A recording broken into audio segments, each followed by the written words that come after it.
Hi dear friends, ഇന്ന് ഞാൻ നിങ്ങളുമായിട്ട് ഷെയർ ചെയ്യുന്ന എൻ്റെ റെസിപ്പി വളരെ രുചികരവും സോഫ്റ്റുമായ ഒരു വെറൈറ്റി ഉണ്ണിയപ്പമാണ് കേട്ടോ. വീഡിയോ കണ്ടു കഴിഞ്ഞാൽ തന്നെ നിങ്ങൾക്ക് മനസ്സിലാവും ഒരു വെറൈറ്റി ഉണ്ണിയപ്പം തന്നെയാണിതെന്ന്. കുട്ടികൾക്കും വലിയവർക്കൊക്കെ ഒരുപോലെ ഇഷ്ടപ്പെടുന്ന ഈ ഒരു ഉണ്ണിയപ്പം നിങ്ങൾ ഉണ്ടാക്കി നോക്കൂ. എന്നിട്ട് ഫീഡ്ബാക്ക് അറിയിക്കാൻ മറക്കല്ലേ. നിങ്ങൾ ആദ്യമായിട്ടാണ് എൻ്റെ ചാനൽ കാണുന്നതെങ്കിൽ പ്ലീസ് ഒന്ന് സബ്സ്ക്രൈബ് ചെയ്ത് സപ്പോർട്ട് ചെയ്തേക്കണേ. അപ്പോൾ നമുക്ക് വീഡിയോ ഒന്ന് കണ്ടു നോക്കാം. ഇനി നമുക്കൊരു ബൗൾ എടുക്കാം. ആ ബൗളിലേക്ക് 250 ml ഒരു കപ്പ് ഗോതമ്പിൻ്റെ പൊടി എടുക്കാം. അര കപ്പ് റവ എടുക്കാം. ഇനി ഇതിലേക്ക് നമുക്കൊരു 3 ടേബിൾ സ്പൂൺ പഞ്ചസാരയിലേക്ക് 2 ഏലക്കായിട്ട് പൊടിച്ചെടുത്ത പൊടിയാണ് കേട്ടോ, അത് ചേർത്ത് കൊടുക്കാം. ഇനി ഇതിലേക്ക് നമുക്ക് ഒരു നുള്ള് ഉപ്പ് ചേർക്കാം. എന്നിട്ട് നമുക്കിത് അവിടേക്ക് മാറ്റി വെക്കാം. ഇനി നമുക്ക് അടുപ്പിലേക്കൊരു പാൻ വെച്ച് കൊടുക്കാം. ആ പാനിലേക്ക് നമുക്കൊരു 3 ടേബിൾ സ്പൂൺ പശുവിൻ നെയ്യ് ഒഴിച്ചു കൊടുക്കാം. ഇനി ഇതിലേക്ക് 2 നേന്ത്രപ്പഴം ചെറുതായിട്ട് അരിഞ്ഞത് നമുക്ക് ഇട്ട് കൊടുക്കാം. ഇനി നമുക്കിതൊന്ന് മിക്സാക്കി കൊടുക്കാം. എല്ലാ ഭാഗത്തേക്കും നമുക്ക് നേന്ത്രപ്പഴം ഇട്ടിട്ടൊന്ന് വഴറ്റി കൊടുക്കാം. ഇനി ഇതിലേക്ക് ഞാൻ ഒരു അരമുറി തേങ്ങ ചിരവിയതാണ് കേട്ടോ ചേർത്ത് കൊടുക്കുന്നത്. അരമുറിയോ ഒരു കപ്പോ നിങ്ങൾക്ക് ഇഷ്ടമുള്ളത്ര ചേർത്ത് കൊടുക്കാം. നിങ്ങളുടെ വീട്ടിലെ അംഗങ്ങൾക്ക് അനുസരിച്ചിട്ട് വേണം എല്ലാ ഇൻഗ്രീഡിയൻസും കൂട്ടിയെടുക്കാനായിട്ട്. തീ മീഡിയം ഫ്ലെയിമിലിട്ടതിന് ശേഷം നന്നായിട്ടൊന്ന് വഴറ്റി കൊടുക്കാം. ഒരു 2-3 മിനിറ്റ് നേരം മൂടി വെച്ചിട്ട് ഒന്ന് വഴറ്റി കൊടുക്കാം. നല്ല റോസ്റ്റായിട്ട് വന്നു കഴിഞ്ഞാൽ നമുക്ക് മൂടിയെല്ലാം മാറ്റാം. എന്നിട്ട് നമുക്ക് ചൂടാറാനായിട്ട് മാറ്റി വെക്കാം.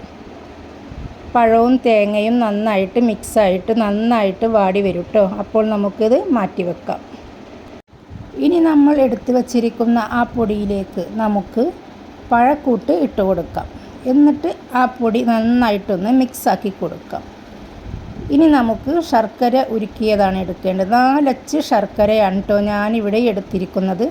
മധുരം അധികം ഇഷ്ടമില്ലാത്തവർക്ക് ഒരു 3 അച്ച് ശർക്കര എടുത്താൽ മതി. ഒരു 1/4 കപ്പ് വെള്ളത്തിൽ നമ്മുടെ ഈ ശർക്കര അച്ചുകൾ അലിയിച്ചിട്ട് വേണം ഒന്ന് മെൽറ്റാക്കി നമുക്ക് എടുക്കാം. എന്നിട്ട് നമുക്ക് നന്നായിട്ട് മെൽറ്റായി വന്നാൽ ഒരു അരിപ്പ വെച്ച് അരിച്ച് മാറ്റി വെച്ചതിന് ശേഷം നമ്മുടെ ഈ കൂട്ടിലേക്ക് നമുക്ക് കുറേശ്ശെ ഒഴിച്ച് ഉണ്ണിയപ്പത്തിൻ്റെ ഒരു കൂട്ട് പോലെ തയ്യാറാക്കി എടുക്കാം. വളരെ രുചികരമായ ഒരു ഉണ്ണിയപ്പമാണ്. നിങ്ങൾ ഇതുപോലെയൊക്കെ ഒന്ന് ട്രൈ ചെയ്ത് നോക്കൂ.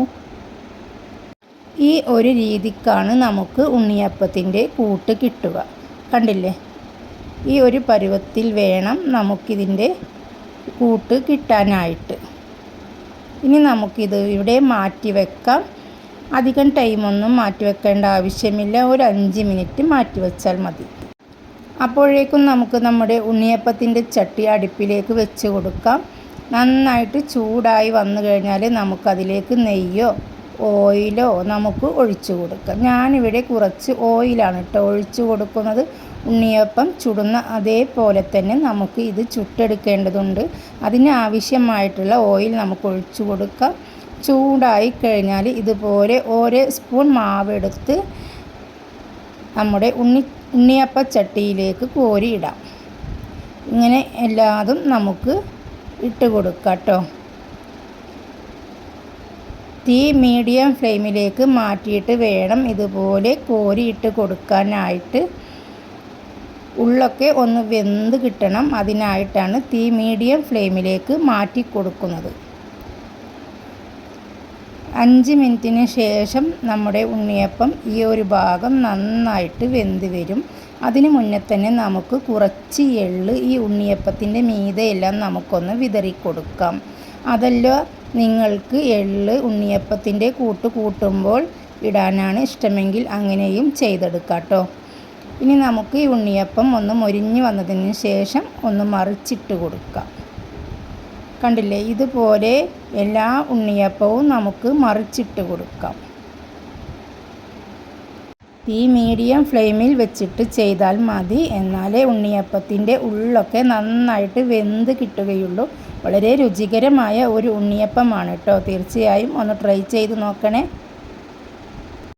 ഉണ്ണിയപ്പം ഇവിടെ റെഡിയായി കഴിഞ്ഞു. അപ്പോൾ നമുക്ക് ആദ്യത്തെ ആ ഒരു ഉണ്ണിയപ്പച്ചട്ടിയിലെ ഉണ്ണിയപ്പമെല്ലാം നമുക്ക് കോരിയെടുക്കാം.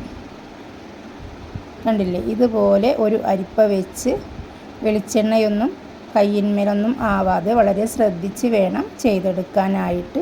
എന്നിട്ടൊരു സെർവിങ് ബൗളിലേക്ക് നമുക്ക് മാറ്റി കൊടുക്കാം. വളരെ രുചികരമായ ഒരു ഉണ്ണിയപ്പമാണ്. നിങ്ങളെല്ലാവരും ഇതൊന്ന് ട്രൈ ചെയ്ത് നോക്കൂ. ഫീഡ്ബാക്ക് അറിയിക്കാൻ മറക്കല്ലേ. അപ്പോൾ നിങ്ങൾ ആദ്യമായിട്ടാണ് എൻ്റെ ചാനൽ കാണുന്നതെങ്കിൽ പ്ലീസ് ഒന്ന് സബ്സ്ക്രൈബ് ചെയ്ത് സപ്പോർട്ട് ചെയ്തേക്കണേ. കൂടെ തന്നെ ലൈക്കും ഷെയറും കമൻറ്റും ചെയ്യാൻ മറക്കല്ലേ. അപ്പോൾ നമുക്ക് അടുത്ത വീഡിയോയുമായിട്ട് വീണ്ടും കാണാം. Okay, bye bye.